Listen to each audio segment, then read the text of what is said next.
پورا ہوتا ہے چلے کا تو اس کے اثرات جو ہیں آپ کو نظر آتے ہیں۔ تو اب اس وقت یہ پاکستان کی تمام عدالتیں جو عمران خان کے کیسز کو ڈیل کر رہی ہیں، یہ عدالتی کارروائی نہیں ہو رہی بلکہ یہ کالا جادو ہو رہا ہے۔ آپ کو ویورز یہ بھی بتا دیں کہ عمران خان کے خلاف نا ایک 2000 صفحوں کی ایک رپورٹ سامنے آئی ہے۔ اب یہ حقیقت پر مبنی ہے، جعلی ہے، اس کا فیصلہ اب آپ نے خود کرنا ہے۔ سانحہ 9 مئی کے سلسلے میں مشترکہ تحقیقاتی ٹیم جو ہے وہ بنائی گئی اور اس ٹیم نے 14 مقدمات کی ایک رپورٹ جو ہے نا وہ تیار کر لی ہے۔ اس میں خان صاحب بھی گئے تھے اور پھر وہاں پہ انہوں نے کہا تھا نا کہ کل کو یاد رکھنا میں واپس بھی آ سکتا ہوں۔ تو ایک اور مقدمہ عمران خان پر کر دیا گیا جب لاہور میں قلعہ گجر سنگھ میں وہ جا کر ملے تھے اور اسے JIT کے سامنے پیش ہوئے۔ تو 10 نامزد مقدمات میں خان صاحب کو جو ہے نا وہ گناہ گار قرار دیا گیا ہے اور JIT رپورٹ کے مطابق عمران خان کے خلاف مرکزی مقدمہ 9623 کا چلان 2000 صفحات پر مشتمل ہے۔ یعنی یہ ڈرامہ ہو رہا ہے پاکستان میں، اور انہوں نے 2000 صفحات کا چلان جو ہے وہ جان بوجھ کر اس لیے پیش کیا کہ لگے رہو، جب عدالت میں آئے گا کسی نے جرا کرنی ہے تو کون 2000 صفحات کو پڑھے گا، اس میں سے کس طرح چیزیں نکلیں گی۔ تو آپ ایک ایک صفحے کو جب چیلنج کریں گے تو پھر آپ کا وقت جو ہے وہ کافی برباد ہوگا، اور یہی طریقہ کار ڈیلنگ ٹیکٹکس کے طور پر 2000 صفحات پر مشتمل جو ہے نا چلان تیار کیا گیا ہے۔ عمران خان کے خلاف سوشل میڈیا سے متعلق 400 سے زائد شواہد ملے ہیں۔ یہ بھی کہا گیا گرفتار ملزمان کے بیانات اور نشاندہی پر عمران خان کو گناہ گار قرار دیا گیا ہے۔ اس رپورٹ میں جناح ہاؤس حملے میں براہ راست ملوث 80 ملزمان کے بیانات میں سازش کا عنصر جو تھا وہ واضح ہے، یہ لکھا گیا اس رپورٹ میں۔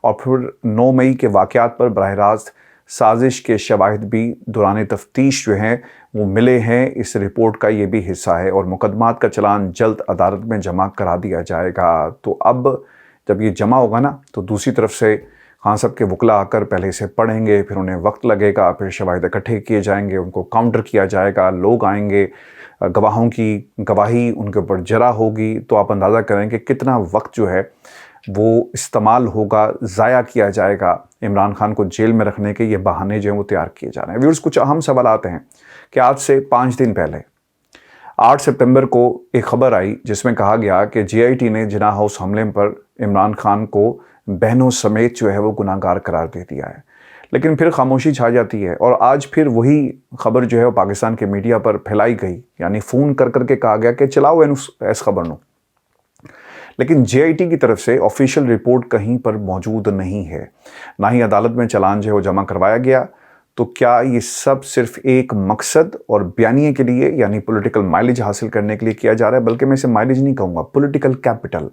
اب تو پاکستان کی اسٹیبلشمنٹ کو بھی جب انہوں نے معیشت کا ٹھیکہ جو ہے وہ اور ذمہ داری اپنے کندھوں پر رکھ لی ہے، تو پھر یہ ایک پولیٹیکل مائلیج اب انہیں بھی چاہیے، پوائنٹ سکورنگ کر سکیں کہ سیاستدان کچھ نہیں کرتے، اور ہم نے پاکستان کی معیشت کو دیکھو ٹریک پر لے کر آ گئے، اور پھر جو ان کے بیربل ہیں نگران حکومتوں میں بیٹھے ہوئے، وہ ان کی کارکردگی کو اور ان کے تعاون کو جو ہے وہ آ کر پرسونیفائی کریں گے۔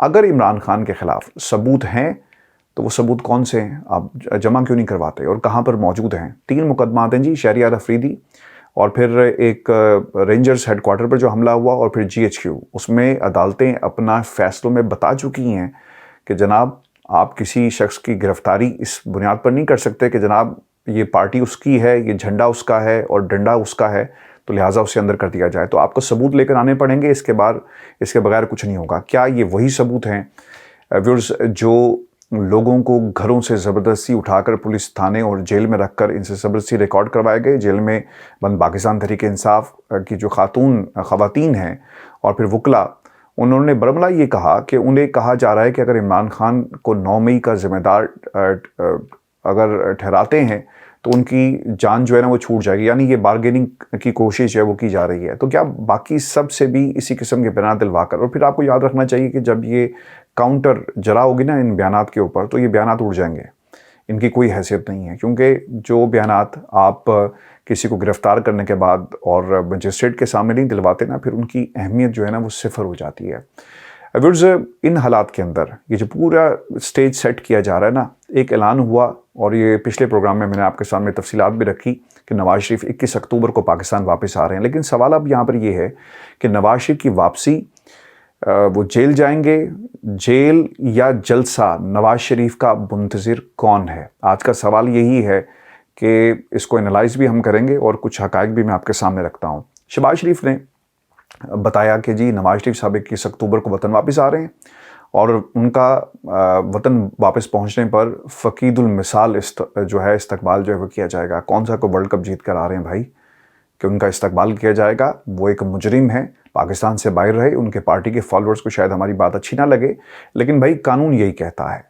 اگر محسن نقوی صاحب یہ کہیں گے قانون کے مطابق کارروائی ہوگی، کاکڑ صاحب کہیں گے جی قانون کے مطابق کارروائی ہوگی، تو ہمیں بھی کہنے میں کوئی حرج نہیں ہے کہ جناب قانون کے مطابق وہ ایک مجرم ہے، بھگوڑے ہیں، اشتہاری ہیں، اور پاکستان کی عدالتوں کے سامنے انہیں سرنڈر کرنا ہے۔ لیکن سوال ویورز وہی ہے کہ عدالتوں کا رد عمل کیا ہوگا؟ کیا ایک اشتہاری مجرم کو آنے دیا جائے گا اور اس کو ہار پہنائے جائیں گے، یا پھر قانون کی پاسداری ہوگی؟ محسن نقوی صاحب سے جب سوال ہوا کہ کیا ہوگا تو انہوں نے کہا جی قانون اپنا راستہ اور قانونی سٹیٹس جو بھی ہوگا اس کے مطابق کارروائی ہوگی۔ کاکڑ صاحب سے بھی جب سوال ہوا تو انہوں نے کہا جی مجھے نہیں معلوم، لیکن پاکستان کی آمد وہ ہے یا نہیں ہے۔ سوالات جو اس کے ساتھ جڑے ہوئے ویورز کے لاہور واپسی پر نواز شریف سرنڈر کریں گے یا پھر انہیں سیدھا ڈائریکٹ جو ہے جلسہ گاہ لے کر جایا جائے گا، کیونکہ امپریشن یہ ہوگا نا کہ نواز شریف لینڈ کرتے ہیں، کیمروں کا رخ ان کی طرف ہوگا، تقریریں وہ راستے میں لکھواتے ہوئے آ رہے ہوں گے، رٹے مار کر وہ کیمروں کے ساتھ فیس کریں گے، اور پھر مریم نواز بھی ان کے ساتھ ہوں گی یا انہیں ریسیو کریں گی، لاہور اکٹھا ہوگا، اور پھر صحافیوں کا ایک ٹولہ ان کی تصویروں کو، ان کے بیانات کو اپنے اپنے پلیٹ فارمز پر جو ہے وہ سرکولیٹ کر رہا ہوگا۔ یعنی ایک شو کریٹ کیا جائے گا کہ آ گیا جی جدہ انتظار سی۔ اب نواز شریف کی قانونی حیثیت اس وقت ایک اشتہاری ملزم کی ہے، جن کو اسلام آباد ہائی کورٹ نے مسلسل عدم پیشی کے باعث اشتہاری قرار دیا۔ آپ کو یہ یاد رکھنا چاہیے، اور قانونی طور پر اشتہاری کو منظر عام پر آنے کے بعد اپنے آپ کو عدالت کے سامنے سرنڈر کرنا ہوتا ہے، اور ابتدائی طور پر جیل جانا پڑے گا، جس کے بعد وہ ضمانت پر رہا ہو سکتے ہیں۔ اور میاں صاحب کا کیا اس قانونی تقاضے کو پورا کرنا بنتا ہے یا اس کا کوئی اور بندوبست جو ہے وہ کر لیا گیا ہے؟ نواز شریف کی وطن واپسی سے ایک ہفتہ قبل ان کی حفاظتی ضمانت جو ہے وہ دائر کی جائے گی۔ یہ باقاعدہ طور پر ایک پلاننگ تھی، اور اب باقاعدہ اسے ٹی وی پر بیٹھ کر رانا ثناء اللہ نے جو ہے وہ لوگوں کے سامنے بھی رکھ دیا ہے۔ نواز لیگ اور نواز شریف کو جیل جانے سے بچانے کا اب پلان جو ہے وہ ویورز وہ تیار ہو گیا ہے۔ ایک اشتہاری ملزم کو اس کی غیر موجودگی میں حفاظتی ضمانت مل سکتی ہے، یہ ایک انتہائی اہم سوال ہے۔ نواز شریف کس بنیاد پر حفاظتی ضمانت دائر کریں گے؟ چونکہ قانونی ماہرین کا خیال یہ ہے کہ اشتہاری جو بھی ہونا اسے رعایت قانون میں نہیں مل سکتی، اسے سرنڈر کرنا ہوگا، اسے اس عدالت کے سامنے پیش ہونا پڑے گا۔ اور پھر یہ بھی انتہائی اہم چیز ہے کہ لاہور جس عدالت میں 50 روپے کے اسٹامپ پیپر پر ہو گئے وہاں پر جائیں گے یا پھر اسلام آباد ہائی کورٹ میں۔ آپ کو یاد رکھنا چاہیے کہ جس کیس میں انہیں سزا ہوئی تھی نا، اس میں ان کی اپیل چلے گی، تو اس میں انہیں ضمانتی حفاظت جو ہے وہ نہیں مل سکتی۔ ہاں دوسرے کیس کے اندر جہاں پر انہوں نے اسلام آباد ہائی کورٹ میں واپس لے لی تھی، یہ دیکھنا ہوگا کہ اس حوالے سے قانون کیا کہتا ہے اور یہ کون سا راستہ اختیار کرتے ہیں۔ لیکن مریم کے کیس میں پریسیڈنٹ کے طور پر اس کو ایگزامپل بنا کر پیش کیا جائے گا بطور دلیل، اور پھر نون لیگ کے جو اپنے وکلاء ہیں، جو لیگل مائنڈز ہیں، وہ یہ سمجھتے ہیں کہ جب مریم کی سزا ختم ہو گئی تو پھر نواز شریف کی سزا جو ہے وہ بھی زیادہ دیر نہیں رکے گی، اور نواز شریف جو ہیں وہ بہت جلدی پاکستان آ کر باہر آ جائیں گے اور پھر جیل سے بھی باہر آ جائیں گے۔ اگر واقعی ایسا ہو جاتا ہے ویورز، نواز شریف کو حفاظتی ضمانت مل جاتی ہے یا وہ کسی اور طریقے سے واپسی پر جیل جانے سے بچ جاتے ہیں، تو پھر نہ صرف کسی ڈیل کا تاثر گہرا ہوگا بلکہ پاکستان کی ہر دیوار کے اوپر یہ پیغام دنیا کو پہنچ جائے گا کہ ایک ڈیل ہوئی، اور شہباز شریف صاحب نے جو ڈیل کا جو چکر چلایا نا، وہ پاکستان کی اسٹیبلشمنٹ کے ساتھ مل کر انہیں پورا کر لیا ہے۔ اسٹیبلشمنٹ کا نواز شریف کی واپسی پر ممکنہ رد عمل کیا ہوگا، یہ یقیناً آپ کے ذہنوں میں سوال ہوگا۔ آپ کو بتا دیں ویورز کہ اسٹیبلشمنٹ کسی طور پر بھی تاثر نہیں دینا چاہے گی کہ وہ نواز شریف کو سپورٹ کر رہی ہے یا کسی ڈیل کے تحت ان کو وطن واپسی جو ہے ان کی ممکن ہوئی اور انہیں ایک محفوظ راستہ دے دیا گیا۔ آپ کو یاد ہوگا میں کئی مہینوں سے بات کر رہا ہوں کہ اگر ایسے موقع پر جب عمران خان جیل میں ہیں، نواز شریف کو پاکستان لایا گیا، تو پھر یقیناً یہ تاثر جو ہے وہ جائے گا، اور خاص طور پہ اس وقت جب جنرل باجوہ کا ایک بہت بڑا بیگیج جو ہے اسٹیبلشمنٹ اٹھا رہی ہے، اور ان کے اوپر یہ بات ضرور آتی ہے نا۔ تو اگر آپ نے جنرل باجوہ کے بعد اس قسم کا ریلیف عدالتوں سے مل گیا، تو پھر کیا نواز شریف جو ہیں ان کو ہینڈل کرنا، اور نواز شریف کو کیا اسٹیبلشمنٹ برداشت کر سکتی ہے؟ اور اتنا بڑا جو کھیل کھیلا گیا، چونکہ جب طاقت آپ کے پاس آ جاتی ہے نا، تو پھر آپ اسے استعمال کرتے ہیں۔ تو کیا جمہوریت کے راستے پر چل کر پاکستان کی اسٹیبلشمنٹ کی طاقت جو ہے وہ جمہوریت کے علم برداروں کو اور جمہور کو واپس کر دیں گے؟ یہ ایک ویورز انتہائی اہم سوال ہے، اور پھر نواز لیگ کیا چاہے گی. آپ کو یہ بھی بتا دیں کہ نواز لیگ کو یہ سیاسی طور پر سوٹ کرے گا کہ نواز شریف چند دنوں کے لیے جیل جائیں اور پارٹی کو یہ بیانیہ بنانے کا موقع ملے کہ 2018 کے انتخابات سے قبل بھی میاں صاحب اپنی بیٹی کے ہمراہ لاہور ایئرپورٹ سے سیدھے جیل گئے اور اب 2023 میں بھی انہوں نے قانون کے آگے سرنڈر کیا, سرخم کیا اور عوام کے غصے پر کوشش کریں گے کہ انہیں ٹھنڈا کیا جائے اور کہیں کہ دیکھو وہ قانون کے آگے اپنا سر اس نے جھکایا, دوبارہ وہ جیل گیا اور اب دوبارہ آپ کے درمیان موجود ہے.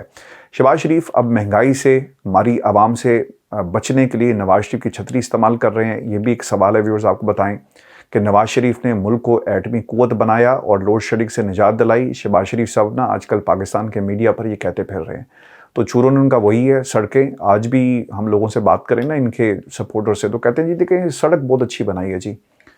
ملک کے اندر شعور, لوگوں کے پاس کھانے کے لیے روٹی نہیں ہو, تعلیم نہ ہو, اور ہم ان سڑکوں کا کیا کریں گے, اچار ڈالیں گے. ویورز, ان تمام حالات کے اندر اب آ جاتی ہے باری شہباز شریف صاحب کی. شہباز شریف صاحب کا اصل میں پلان کیا ہے؟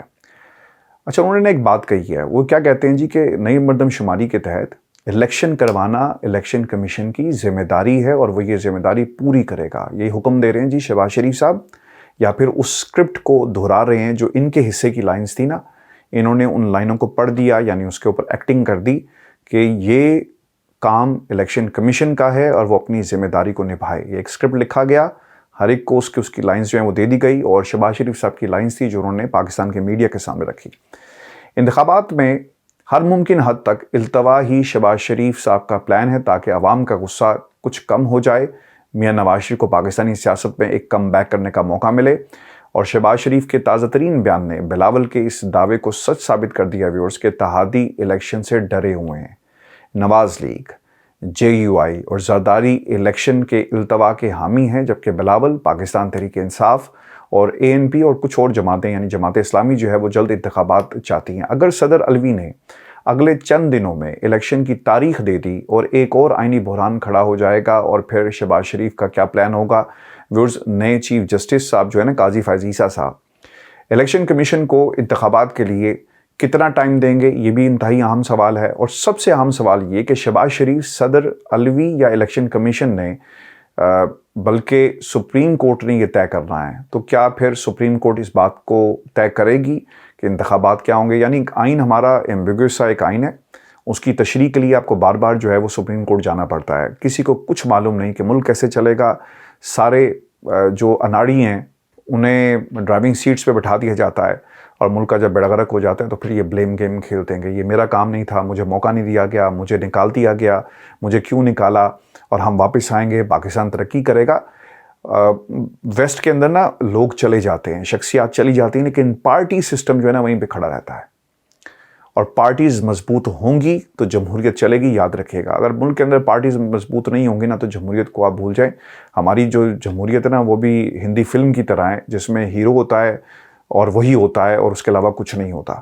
تو یہ جو ہیروئزم ہے اس سے ہمیں باہر نکلنا پڑے گا. اور اگر ہم واقعی چاہتے ہیں کہ پاکستان کے اندر جمہوریت آ سکے, چونکہ میں نے یہ بات نہ کئی برس پہلے شروع کر دی تھی کہ خود خان صاحب کی اللہ تعالیٰ زندگی جو ہے وہ لمبی کرے, کیونکہ وہ اس وقت پاکستان کی ضرورت ہے. حالات یہ بتاتے ہیں ویورز. ان کے بعد کیا ہوگا؟ پاکستان تحریک انصاف کی میراث کیا ہے؟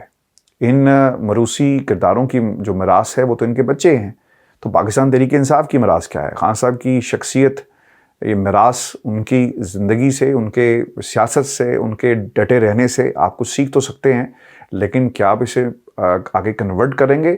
شعور کنورٹ ہوگا لوگوں کے اندر؟ کیا ان کا شعور جو ہے جو انہوں نے پاکستان کی عوام کو دیا, کیا یہ ان کی میراث ہے؟ تو جواب ہے جی بالکل یہ ان کی میراث ہے, ان کے بچے ان کی میراث ہے, اور خان صاحب نے جو شعور دیا یہ اس کی میراث ہے. لیکن اس کے باوجود آپ کو پریکٹیکل ہو کے یہ سوچنا پڑے گا کہ کون تحریک انصاف کو آگے لیڈ کرے گا.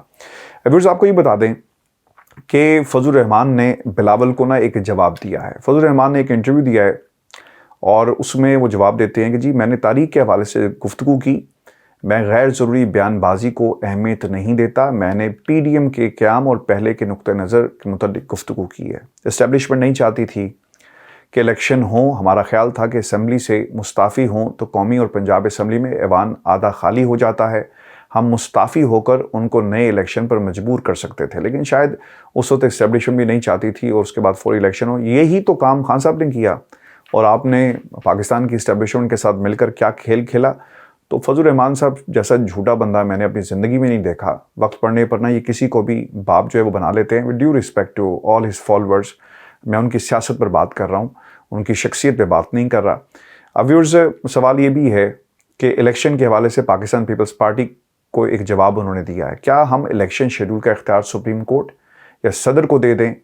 یہ سوال وہ کر رہے ہیں. پی ڈی ایم میں پیپلز پارٹی دوسری بڑی قوت تھی. اس حکومت نے نئی مردم شماری پر الیکشن کا فیصلہ کیا. مردم شماری اور حلقہ بندیوں کے معاملات الیکشن کمیشن کے پاس ہیں. یہ وہ فیصلہ کریں کہ کب الیکشن جو ہے وہ کروانا چاہتے ہیں. صدر مملکت کو حق نہیں کہ وہ الیکشن کی تاریخ دیں. یہ غیر آئینی ہوگا. یعنی یہ جو قانون دان اور آئین دان جو ہیں، آئینی جو ماہر ہیں، فضل الرحمان صاحب، یہ ان کا باقاعدہ قول ہے جو آج انہوں نے پاکستان کے میڈیا کے سامنے بیان فرمایا. اور پھر انہوں نے جو سب سے اہم بات کی، میرا خیال ہے کہ پاکستان تحریک انصاف کا جو ووٹر سپورٹر ہے اسے اچھی لگے گی کہ انہوں نے تحریک انصاف کی مقبولیت کا باقاعدہ اعتراف کر لیا. وہ کہتے ہیں جی کہ ہماری کچھ سیاسی غلطیوں کی وجہ سے تحریک انصاف کو اس کا فائدہ ہوا. جب پی ٹی آئی کا گراف نیچے تھا ہم کہہ رہے تھے کہ الیکشن کی طرف جائیں، بجائے الیکشن کے ہم پارلیمنٹ کی طرف آ گئے. جب ہم پارلیمنٹ کی طرف آ گئے تو ہماری مجبوریاں مختلف ہو گئی. پارلیمنٹ کی طرف آئے تو پھر ہم الیکشن نہیں کرا سکتے تھے، مدت ہمیں پوری کرنا ہوگی. فضل الرحمان نے چلیں کم از کم یہ تو تسلیم کر لیا کہ پاکستان تحریک انصاف اس وقت ملک کی سب سے بڑی جماعت ہے اور عمران خان جو ہیں اس وقت سب سے مقبول لیڈر ہیں. پھر باجوہ صاحب کے حوالے سے بھی انہوں نے باتیں کی ہیں، بٹ ویورز میں اس میں ڈیٹیل میں نہیں جانا چاہتا چونکہ بہت باجوہ صاحب ارریلیونٹ ہو گئے ہیں پاکستان کی سیاست سے. لیکن پرویز خٹک کے حوالے سے وہ یہ کہتے ہیں کہ ہم ان پر اعتبار نہیں کر سکتے، اور انہوں نے کہا کہ کسی صورت بھی اعتبار نہیں ہوگا اور نہ ہی جو اتحاد ہے وہ ہم کسی کے ساتھ کرنے جا رہے ہیں. کے پی کے اندر ہم اکیلے لڑیں گے اور کسی جماعت کے ساتھ جو ہے وہ کسی صورت بھی جو اتحاد ہے وہ نہیں ہو سکتا. اچھا، اب اتحاد کس جماعت سے ہوگا الیکشن میں، یہ بھی ایک سوال کیا گیا سندھ کے حوالے سے. وہ یہ کہتے ہیں کہ سندھ میں جی ڈی اے، ایم کیو ایم اور نون لیگ اتحاد ہو سکتا ہے، ان سے رابطے جاری ہیں. اور یہ بات کافی پہلے میں بھی آپ کے سامنے رکھ چکا ہوں کہ پیپلز پارٹی اور بلاول زرداری جو ہے نا اینٹی اسٹیبلشمنٹ کا ماسک پہن کے پاکستان کی فوج کو اور جو برا بھلا کہتے پھر رہے ہیں نا، آپ تو کھل کے سامنے آ گئے. اس کی بنیادی وجہ یہ اتحاد ہے جس کی طرف اشارہ جو ہے فضل الرحمان نے آج اعلان کر دیا، اشارہ نہیں اعلان کر دیا کہ ہم اتحاد جو ہے وہ کر سکتے ہیں. ویورز، یہ آج کا ہمارا شو تھا. میری آواز تھوڑی بیٹھی ہوئی ہے، میں تھوڑا سا ذرا آہستہ بول رہا ہوں کیونکہ ڈاکٹر نے مجھے کہا ہے کہ آپ نے زیادہ اونچی آواز میں بات نہیں کرنی، تو میں اس کے لیے معذرت چاہتا ہوں. لیکن میں نے بھرپور کوشش کی اور یہ حقائق آپ کے سامنے رکھنا بہت ہی ضروری تھا. اپنا خیال رکھیے گا، کمنٹس بھیجیں، انشاءاللہ اگلی ویڈیو میں آپ سے جلد ملاقات ہوگی. اجازت دیجیے، اللہ نے کے بعد.